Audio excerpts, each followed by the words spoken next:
All right, obviously, very proud of the guys today. They thought it was a good team. No, I was going to finish. I'm sorry. There's a bunch of people talking. Sorry about that, Joe. No, just thought it was a good team win. Thought our guys played hard. A lot of things we have to get corrected. A lot of guys went down today. A lot of new guys went to step up.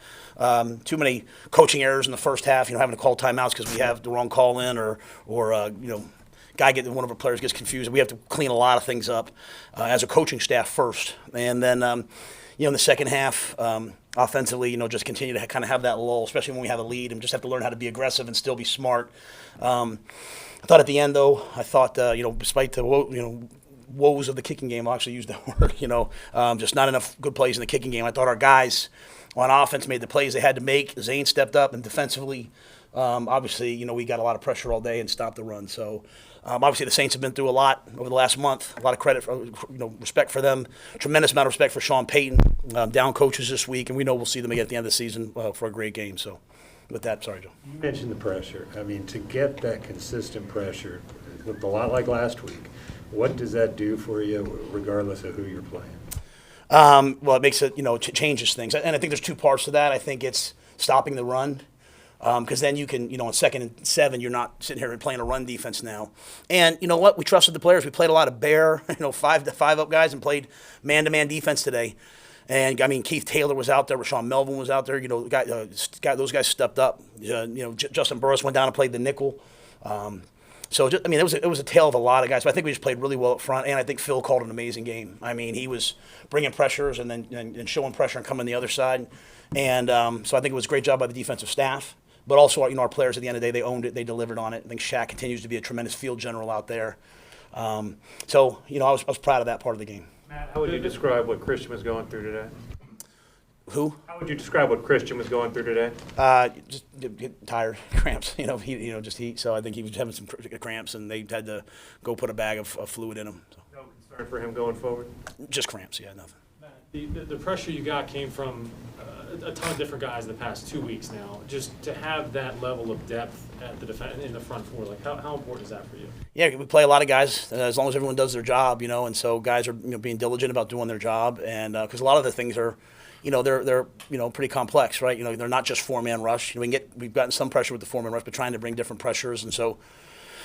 Guys have to really prepare because we have some different things up each week. And, I think Al Holcomb, Mike Saravo, Frank Ocam, and Don Johnson, they've done a good job of getting different guys ready at different positions, so they're kind of teaching, conceptually, and the guys, come out and ready to execute it.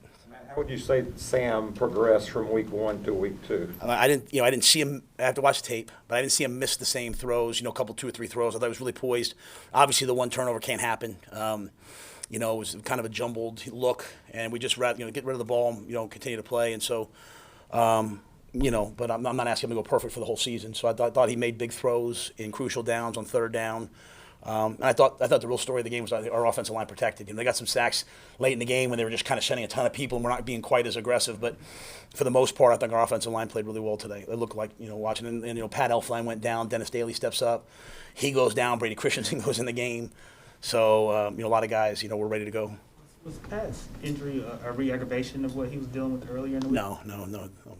Just had a strain, a hamstring.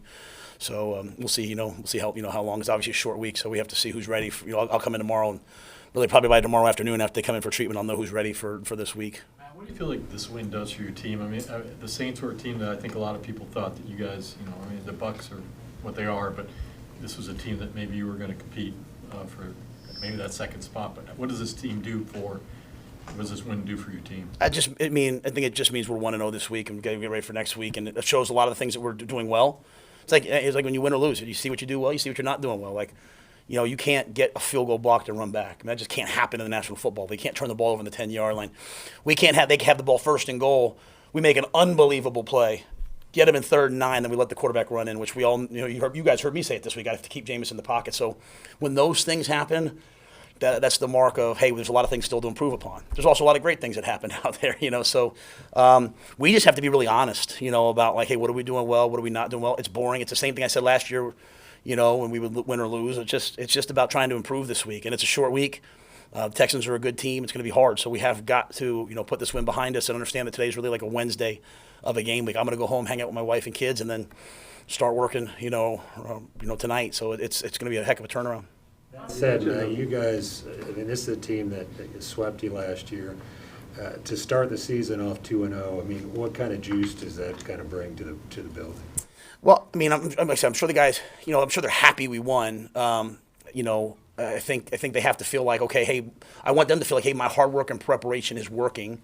I think that's the message, right? It's not about am I good enough? It's am I doing the right things to win? And then they have to be honest about, hey, this is what I need to do to improve. And so when you win a game, it brings a whole other sort of set of problems, right? So we have got to improve, but I want them to be happy. They work really hard, and we have guys who lay it on the line and sacrifice a lot. There's a lot of sacrifice and humility from a lot of guys in that locker room.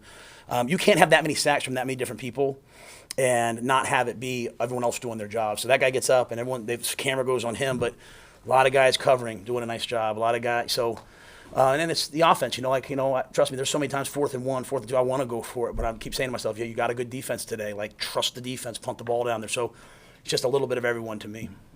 What worked for your defense against Kamara today?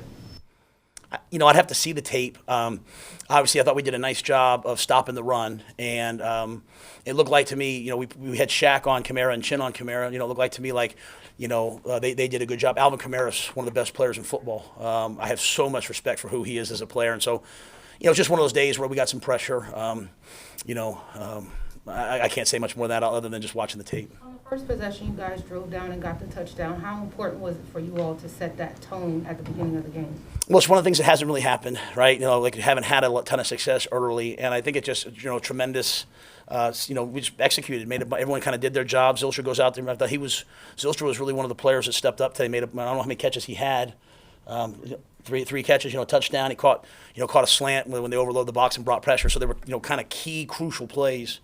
I think that probably gave us a little bit of momentum and energy. But I think the message we had to ourselves was, hey, this game's going to all be about the fourth quarter. So let's play loose and free in the first half. Third quarter, let's play loose and free. Let's get to the fourth quarter. Let's execute. We were pretty good in the fourth quarter. And they obviously scored that one play. And then after that, I thought, guys hung in there. You mentioned that second half lull again this week. How do you sort of attack going forward to kind of eliminate that second half? Yeah.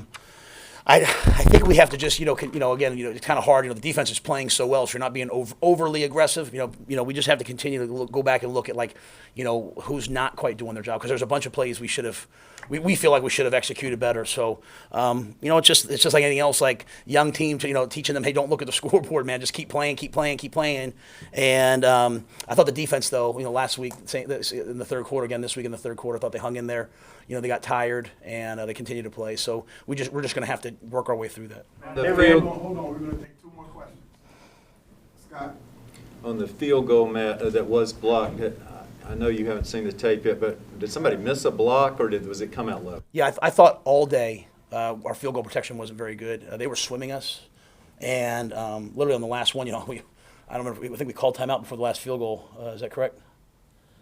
I think I called timeout to bring them over and say, listen, they're swimming you, please. Everyone, get your heads up. It looked like the kick might have been low just from the field, though, but I have to go watch the tape. But I do know this: there was too much, even on the one we missed on the extra point. There's too much in his, in the kicker's face, pressure-wise, and so, we have to get that corrected, because it was just apparent to me on the field. You mentioned in the past getting off the field has been an issue. You guys ran 30 more plays than the Saints today. How important was getting off the field today to make sure that your offense got more chances? Yeah, and that's really all last year. The issue of getting off the field. I think our third down defense last, so it's hard for me to keep referencing last year. These guys have done a good job at that. But I think it's just it's complementary football, right? It's stopping the run. It's getting pressure on second down. It's guys, covering, not having a ton of defensive penalties. So, and I think the guys are working really hard at third down. They're coming in knowing, hey, we have to be better on third down. We have to be better in the 2-minute, which we were today. And we wanted to be really good in the red zone. And so that touchdown, obviously will bother a lot of us, because it was, we covered everyone. So on 3rd and 9 at the 9 or 3rd and 8 at the 8, if you cover everyone, it shouldn't be a touchdown. So we have to improve that. You're excited to get Christian or someone in here, huh? All right. Thanks, guys.